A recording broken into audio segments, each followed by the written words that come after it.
objetivo, eu gosto de fazer a educação do filhote em si. Ensinar a passear de forma tranquila, o fica, o vir quando chamado, aí fazer as necessidades no lugar correto, tá? Então é uma parte mais educativa, mais de adestramento propriamente dito. Pra gente que trabalha em domicílio, educando os cães e as pessoas que têm cães, qual esse programa que você entregou pra gente, ou esse passo a passo, ele tem um período, tem um tempo ideal, tem uma quantidade, por exemplo? Vamos lá.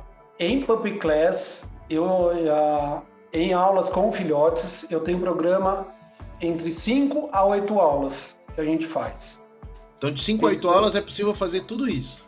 Sim, é possível. É lógico, a gente sabe os comandinhos de obediência, né? Senta, deita, fica. Quanto mais a gente faz, mais a gente tem que evoluir. Então, começa dentro de casa, depois passa para o hall do prédio, depois vai para a rua, que não seja tão movimentada. A gente sabe que são etapas.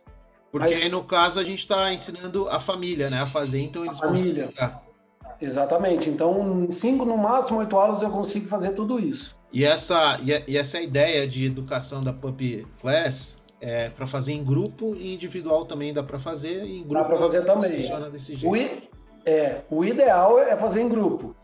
Tá. Né? Porque eu vou interagir já com outras pessoas, com outro filhote, tudo mais. O ideal é em grupo. Mas para o atendimento em domicílio, dá para fazer individualmente numa boa.